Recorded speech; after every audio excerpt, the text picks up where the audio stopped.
o cursos de extensión que en forma conjunta puedan crear nuevas empresas, que en este caso era la incubadora de ciertos alumnos de cierta institución, y se trabajaba con microempresarios o con proyectos.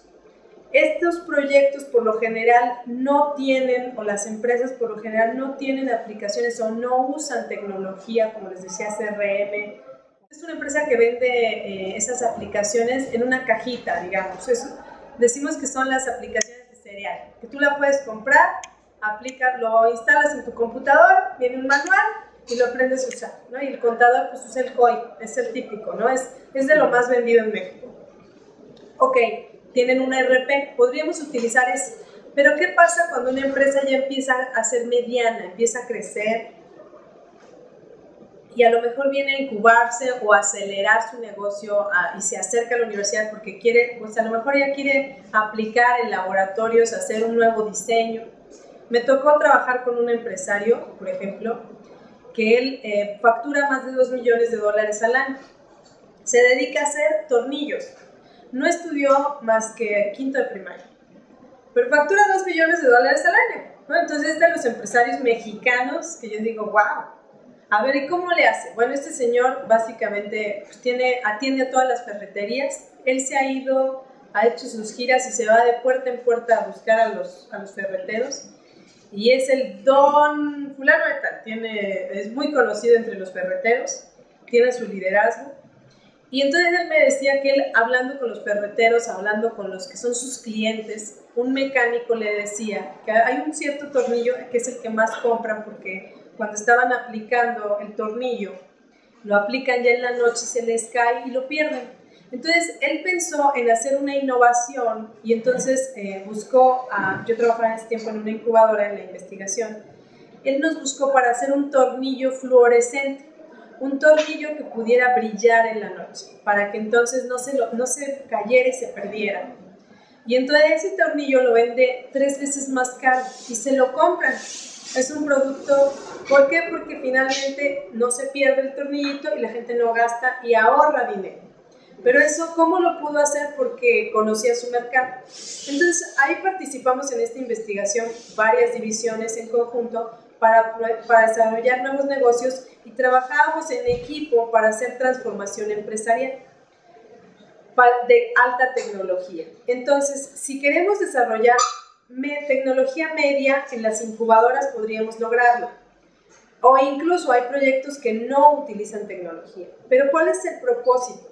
Si queremos crear empresas globales que compitan globalmente, necesitamos poder tener productos o servicios innovadores que puedan ser exitosos y para eso necesitamos desarrollarles tendencias, ver las tendencias que hay en el mercado, cuál es el entorno y cómo podemos nosotros lograr que las oportunidades las capte la empresa. Entonces, utilizamos el ya muy conocido análisis FODA, que ustedes seguramente ya conocen muy bien, donde vamos a analizar factores internos y externos, y bueno, los internos que serían las fortalezas y debilidades, y las externos de oportunidades y amenazas. Entonces decimos que las fortalezas, bueno, muchas veces las fortalezas pueden ser inherentes a la persona o inherentes al modelo de negocios.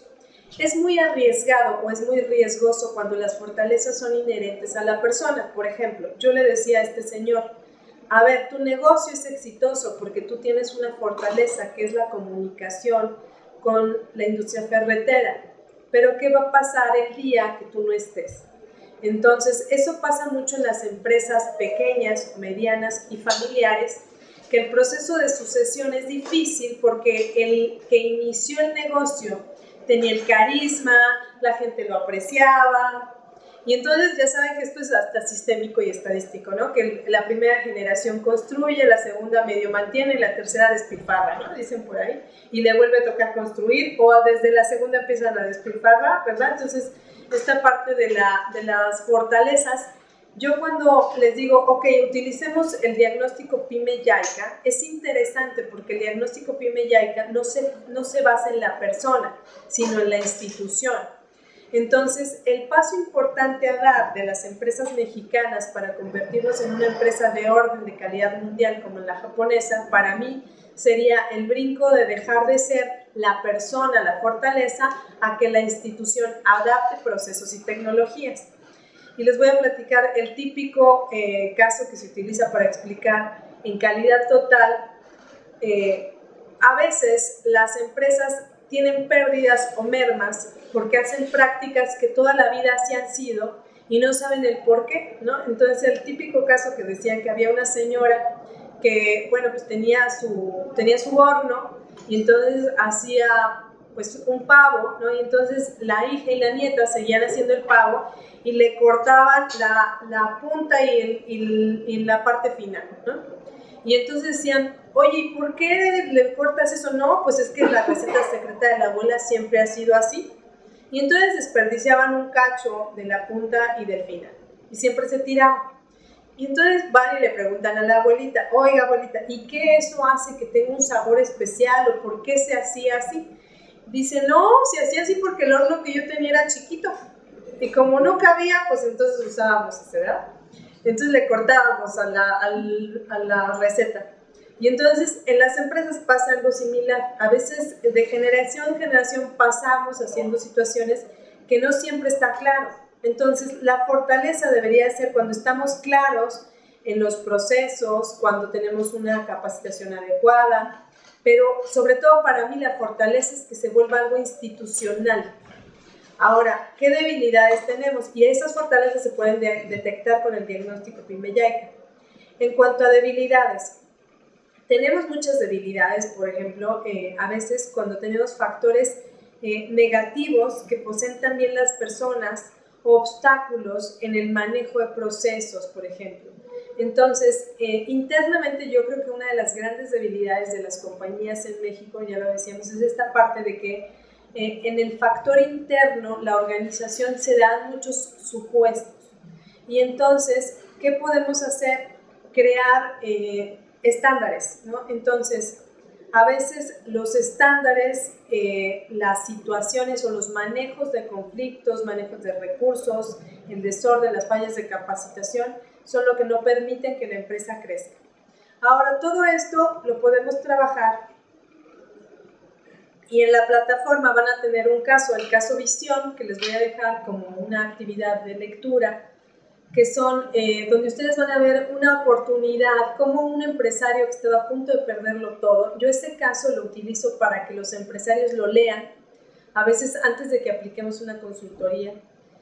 Este empresario estaba a punto de perderlo todo, había trabajado 30 años de su vida y cuando se enfrenta a la crisis del error de diciembre, que seguramente ustedes recuerdan, estaba endeudado en UDIs, estaba con una situación muy, muy complicada y entonces dice, bueno, ok, ¿cómo puedo transformar esta gran oportunidad? Es un hombre, el dueño de esa empresa, Tecnomec, luego se convirtió en Visión, la empresa, es una empresa que se dedica a vender tractores. Y él me decía, bueno, yo empecé haciendo tractores para el mercado agrario en México, que el mercado, aunque estaba pues abandonado, es un mercado que a veces no tiene lógica. Tú vendes un tractor o te compran un tractor y de repente te encuentras que vendieron una llanta del tractor. ¿Por qué? Porque era la fiesta de 15 años de la muchacha, ¿no? Entonces se quedaban pues sin una llanta. Eso dices, bueno, pues mínimo hubiera vendido el tractor completo, ¿no? No, pues nomás vendió una llanta. Entonces él se enfrentaba a un mercado poco educado, que no le representaba una oportunidad en ese momento y ante una crisis nacional muy fuerte. Entonces, él ante esa oportunidad, que decimos crisis igual oportunidad, se decide ir al mercado americano. Y bueno, para el 2005, que fue cuando yo lo conocí, cuando yo lo entrevisté, él estaba recibiendo de manos de Vicente Fox el Premio Nacional de Calidad. Él decidió aplicar una capacitación de calidad y exportar al mercado europeo, a Estados Unidos, a Canadá. Y cualquiera diría, pues seguramente contrató una consultoría. No, lo interesante es que este empresario ni siquiera tenía dinero para pagar una consultoría y lo hizo a través de, entre todos, ir a sacar libros de la biblioteca y todos empezarse a capacitar unos a otros, como en los círculos de capacitación, como se hace en Japón. ¿De acuerdo? Entonces, esta parte del foro de las oportunidades y amenazas para mí es, ok, ¿cómo aplicamos las estrategias? ¿De qué amenazas vemos para crear una oportunidad? Y entonces podemos tener, este es un ejemplo de un restaurante, de cómo aplicó fortalezas y debilidades en crear una investigación de mercado, desarrollar una venta de cervezas premium, que bueno, pues en este caso